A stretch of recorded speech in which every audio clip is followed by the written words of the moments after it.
Walang inside job o bayaran na nagaganap para mailagay ang ilang senatoriables sa tuktok ng mga election survey poll.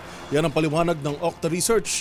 Lahat ng kanilang national surveys ay sarili umano nilang gastos at pagsisikap.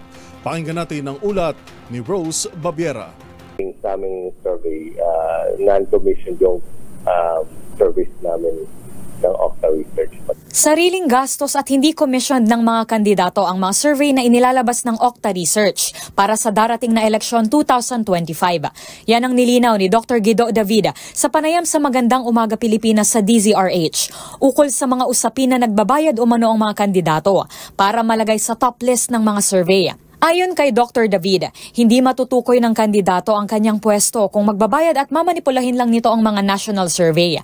Kaya mas mabuti na alamin nito ang totoong kinalalagyan niya. Mas maganda malaman na talagang number 20 ka, number 20. Para pwede mga ayusin yung kampanya.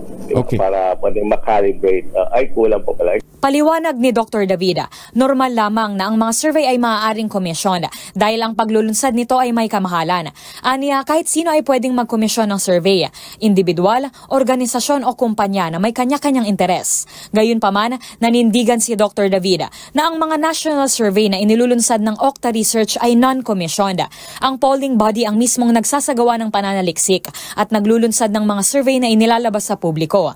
Mayroon lamang subscription kung saan magbabayad ang mga nais maka-access sa mga espesipikong detalye ng survey. Dito pumapasok ang ilang mga kandidato na nagsusubscribe para malaman kung saang lugar sila malakas o mahina.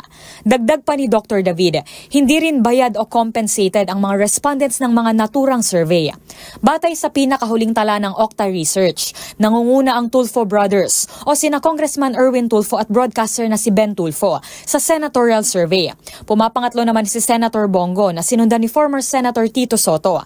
Pasok din sa Magic 12 ang mga dating senador na si Bong Revilla at Ping Lacson, Senator Pia Cayetano, Senator Amy Marcos, re-election ni Senators Manny Pacquiao at Lito Lapid at dating DILG Secretary Benhur Abalos. Para sa MBC TV Network News, ito si Rose Babiera ng DZRH TV. Una sa Pilipinas, una sa Pilipino.